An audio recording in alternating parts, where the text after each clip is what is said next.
time.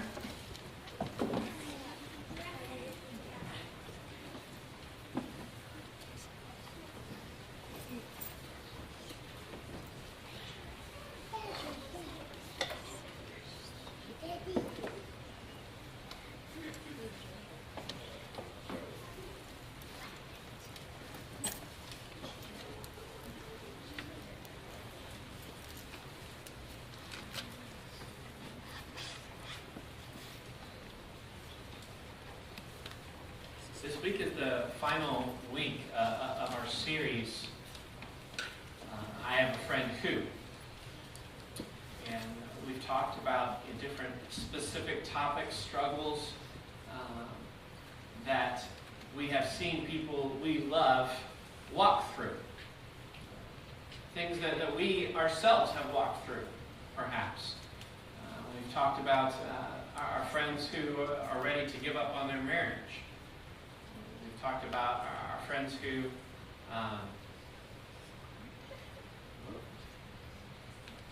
gone.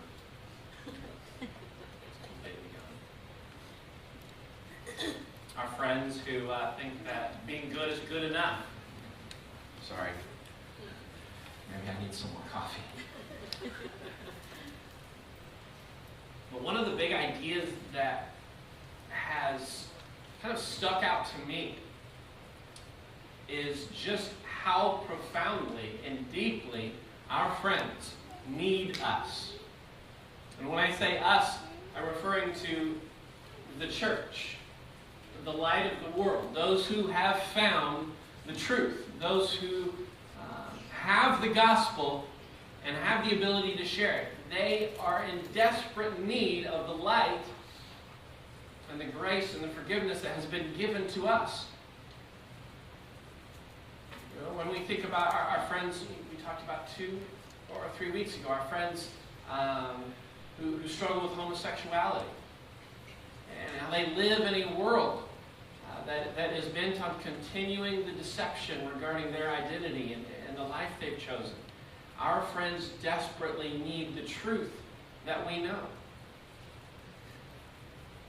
And just as much as our friends need us, we need each other. Those of us who are sitting in this room, we need one another. And the church was designed with that in mind. God knew that we could not walk this road along, that He needed us to be a part of a family that would encourage one another and hold one another up, rebuke one another in times of sin and rebellion, and work on His behalf to restore one another. As badly as our friends need us, we need each other. But that requires that we as friends have meaningful, powerful relationships with one another.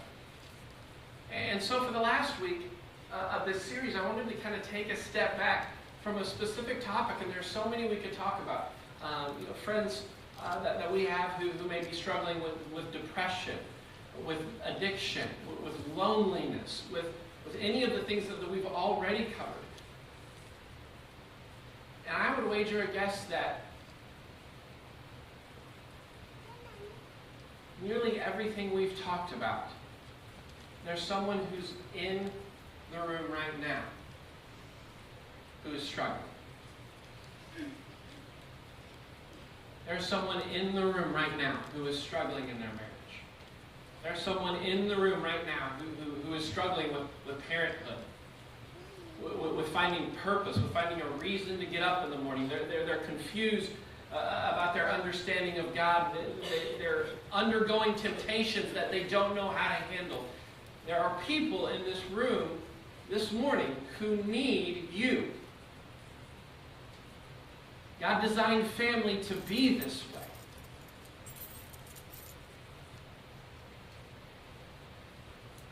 Satan, knowing this, is a master at creating unknown, invisible barriers, even amongst the church. And so I wanted to take a step back and not focus on a specific issue, but more just on that phrase, I have a friend And what does that mean to us? There are lots of discussions in Scripture about what friendship means and what it should look like. I wanted to take 4 specific comments from the book of Proverbs, 4 moments of wisdom, thoughts for us to meditate on, and think about how that works with us as a family and how that works with those friends that we have that are on the outside of this family that have been deceived by the world in some way. And I look forward to continuing this conversation on Wednesday night. But let's look at our first passage this morning. It is from Proverbs chapter 25, verse 20.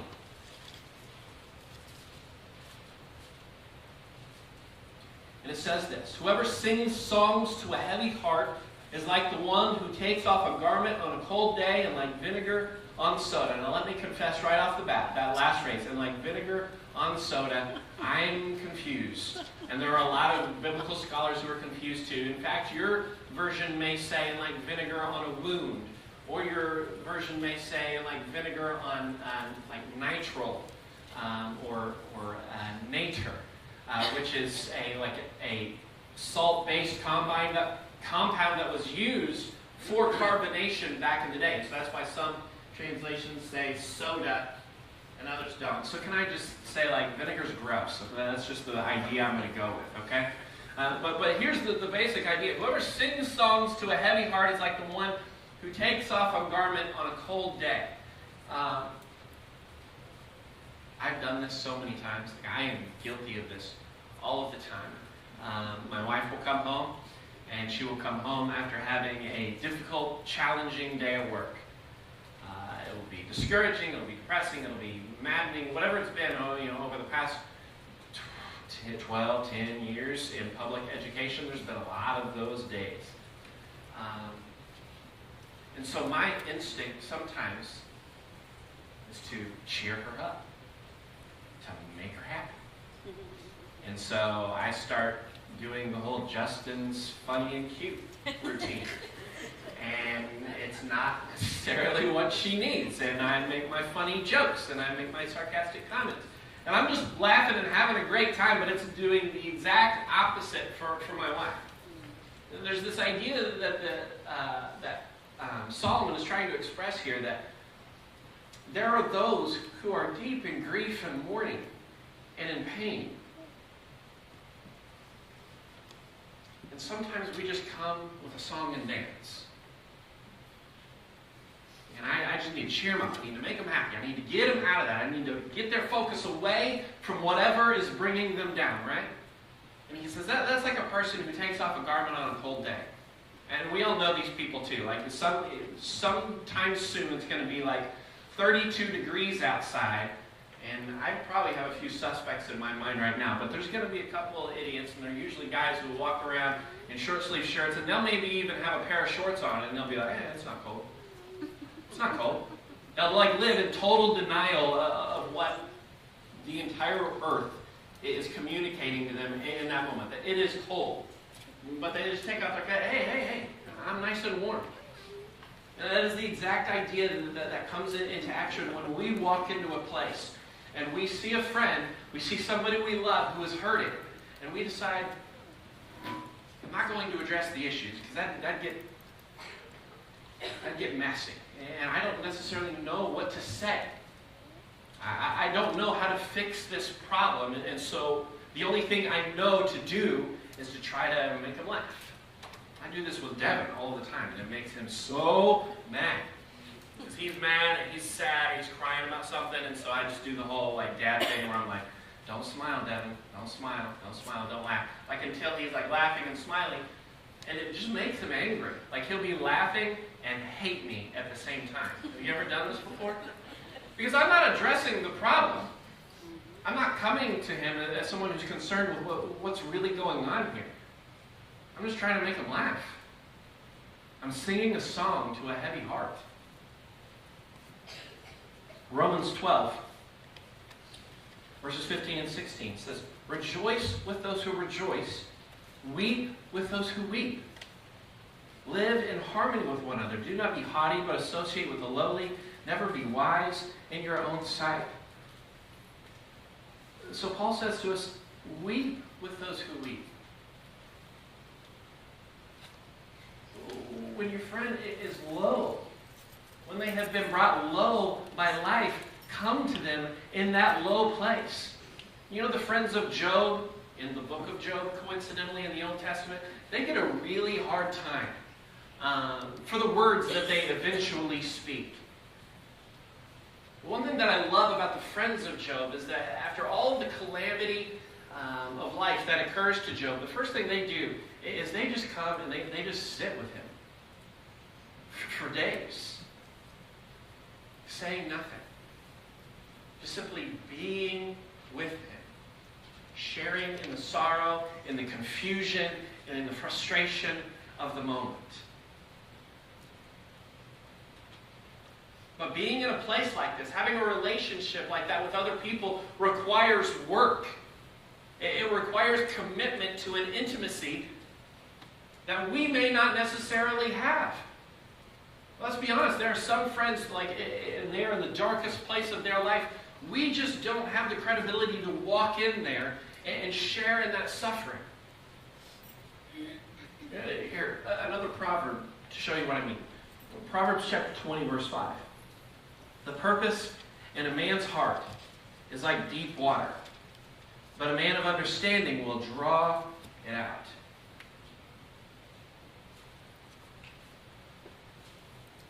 There are deep things going on in the hearts of the people that are sharing the pew that you're sitting in this morning. The people that you will have coffee with tomorrow morning. The bank teller you will see Tuesday afternoon. There are deep places in their soul where questions are struggling to be answered. And it takes a person of wisdom and understanding to be able to draw them out. It's an image of work taking place over time. It's not just something that I can bring a couple clever questions that I Google online and figure out the answer to all of your problems. This is not the Dr. Phil show where he can just cut to like the core of the issue right on the bat and then they just walk off stage all like healed and solved. It takes wisdom to be able to get down to the core of what's going on in the lives of our friends. And I wonder if you have friends like that for you. Friends who don't just sit on the surface of your relationship, but friends who understand your motives. Friends who know the temptations that you struggle with and why you struggle with them.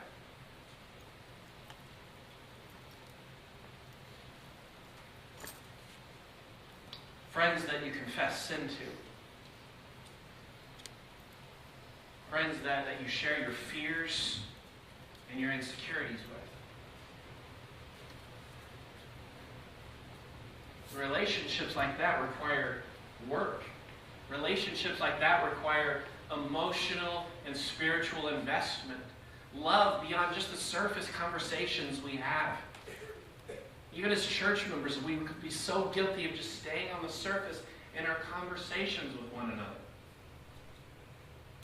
We could be sitting around a table for hours on a Wednesday night or a Sunday morning or any other night and discuss everything but the one thing that is truly bothering us in life at that moment. We can talk about the rain we had last night. We can talk about that OSU Baylor game. We can talk about lots of things. We talk about all these surface things, but do I want to talk about what's going on in here? Now, I'm telling you, you have to start small because it takes time to develop these relationships. I can't just like with Zach. Okay, Zach is, I would call him a friend. But I haven't spent a lot of time with Zach. Zach is a person I respect because I feel like Zach loves Amanda and absolutely loves his new daughter. And Zach seems like a person who really wants Jesus to be a center of his family. These are some of the things I know. He has a flooring business. These are the things I know about Zach, but much beyond that, I don't know Zach on a deep level. So I just can't walk up to Zach tomorrow night, let's go meet, at some restaurant, Boomerang or whatever, and then say, Zach, can you tell me, sins that you're struggling with. Tell me about your thought life and your temptations in that way. Tell me about those questions you have about God and your purpose on this earth. I can't just go there, right? I can't say, like, what are your deepest fears, Zach? You'd be saying, well, this conversation right now, this is my deepest fear, right? You can't just artificially create intimacy with people. You have to create a life with them. You have to show them that you love them with the decisions that you make, with the time that you invest in them, with the prayers that you pray for them. You pray for your friends.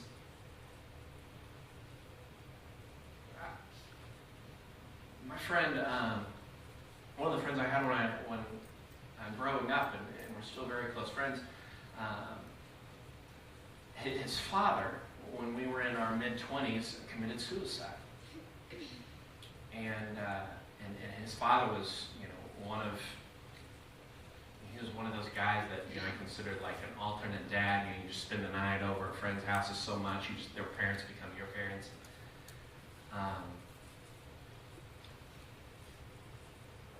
He was living not in Oklahoma City. I wasn't living in Oklahoma City, and we're calling each other. And I remember that first phone conversation where I just said, "This is Justin," and we both just wept on the phone together. We didn't really say anything other than that was it. And I just told him I'm coming. And I was there, I just walk into that house. You can't just walk into a house like that without investing in that family. That was a place of sorrow that I can't understand. And I was able to just walk in there, and I was able to pray, and I was able to just be with them for those days of like immediate grief and mourning. But that took years and years of just living life together and having conversations beyond sports and the weather and kids' schedules and local politics and all these things we distract ourselves with.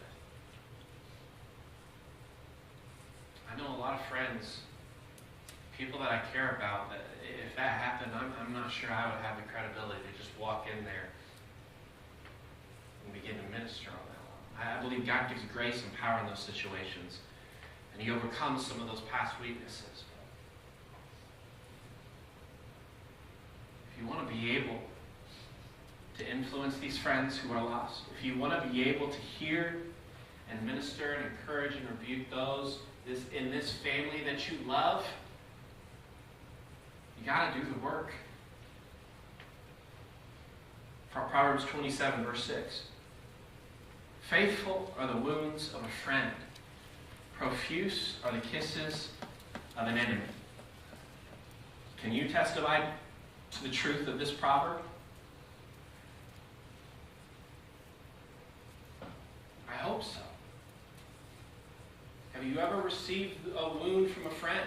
It says, faithful are the wounds of a friend, because they can be trusted. I can trust that when a friend corrects me and says something that hurts my pride, that calls into question my motives, that they're doing it from a place of love. Because it's not friendship to constantly pat me on the back and tell me just to go for my dreams and all of these things and never offer truth in there.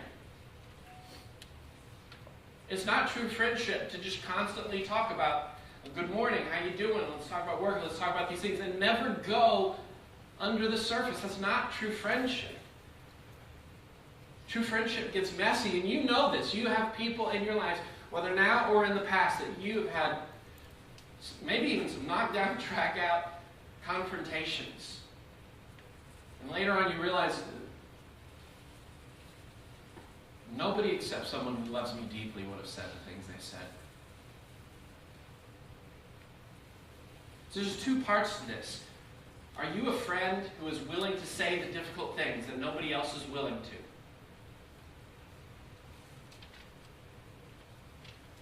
And are you a friend who is willing to listen when those things need to be said to you?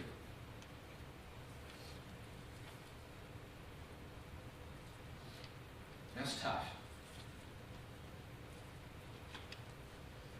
One of, I maybe have 5 or 6, I'm keeping a top 10 list. I have a handful of friends that I feel like I could go to and share anything, and that I would receive correction from, and it may hurt at first, but I would see where it was coming from. But those relationships took time to develop. One of them is Heidi's dad, as weird as that is. My father-in-law. We were friends even when I was a young teenager before Heidi and I began dating. And we have had intense, deep conversations about life and about ministry. He's an elder at Draper Park Christian Church, and I've been in ministry for the past 12 years. So we've talked and shared a lot about the struggles of being in church leadership. I've hopefully given him wise words from time to time as he struggled with things at Draper. And I know he's given me wise words as I've struggled with things, at different churches I've been in. You discuss those different thorns in the side, so to speak, of ministry. The conversation Steve and I have been having lately, I've codenamed that thorn in the side Howard.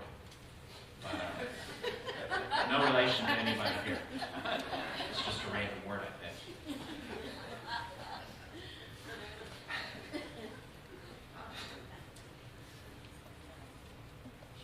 But I know that if I needed to say something difficult to Steve, to Andrew, to Kirshner, to Harpins,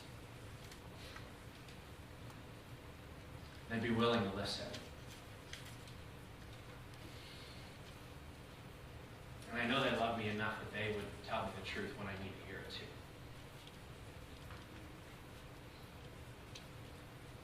Are we a family in that way with each other?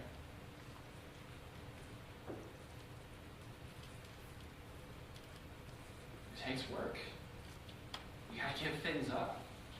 There's a guy here in this church who came to me and just wants to pursue a deeper relationship. Get into the Word. Just do some discipling. And I was so blown away by somebody actually coming and saying, I want to pursue something deeper than just, talking about football or, whatever else is going on. That requires you being vulnerable and stepping out. I know this really isn't going anywhere else this morning. I'm sorry. One more proverb. 17, verse 17. A friend loves at all times, and a brother is born for adversity. I love that phrase. A brother is born for adversity. These deep friendships we have are not just for the happy times in life. It's not for when it's sunny and 80 degrees outside. It's for when it's pouring down rain in life and we don't know where we're going. That's what these friendships, that's what this family is created for. It's for those moments of difficulty. For when we see our name on the prayer list. That's what this family is for. And I will tell you, this is one of the friendliest churches I've ever been a part of. It's just small town Oklahoma, love each other, and our greeting time is out of control. It lasts so long. Can we just be honest about that for a moment? Out of control, but all right, good relationships and all that. But does it move beyond the polite? Does it move deeper than the conversations we have in here during that time? Does it move into your weaknesses and temptations? Does it move into you asking difficult questions and praying? Not just saying you're praying, but stopping and praying with your brother or sister. Because that's what this family was designed to do. It wasn't designed to just make me feel good and smiling on the way out, like someone's just sung to me when I'm in this deep place of pain. This is not supposed to be the pick-me-up hour for your week. This is supposed to be a family all week, caring and loving one another sacrificially. That's when the world notices there's something different about us. Because guess what? Nobody outside these walls this morning noticed how much we loved each other during the greeting time this morning. And they're never going to outside these walls because they're outside these walls. This love we have for each other has to become real, and it has to get into our lives. It has to happen in hospital rooms and living rooms, on ball fields. That's where these relationships become real and powerful and attractive to a world that is lost.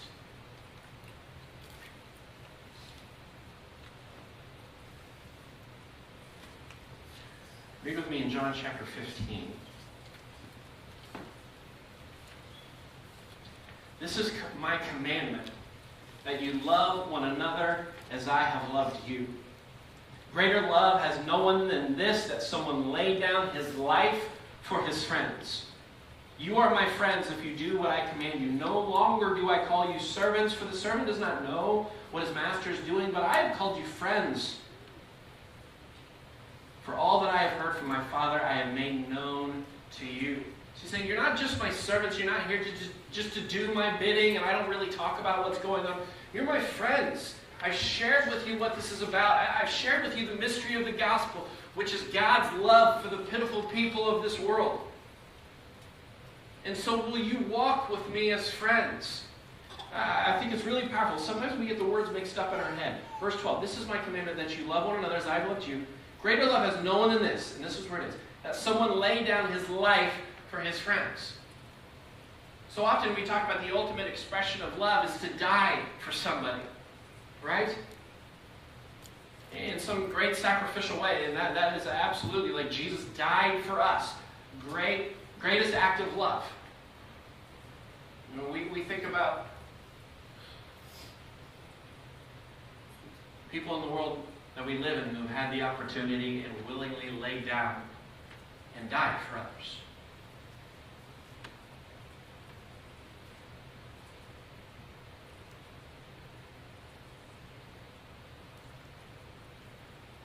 That someone laid down his life for his friends. You may be able to point to most people in this room. Maybe you'd even point to all of them and you'd say, I would die for you. I would step in front of a bullet from you. I would step in front of a moving train to save you. I would die for you. There aren't a whole lot of bullets. There aren't a whole lot of moving trains running through the middle of this church right now.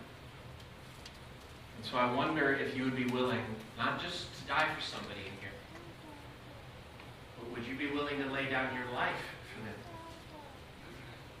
Would you give your life, your moments, your energy, your love for your brother and sister that sit in this room, that are lonely, that are confused, that are hurting?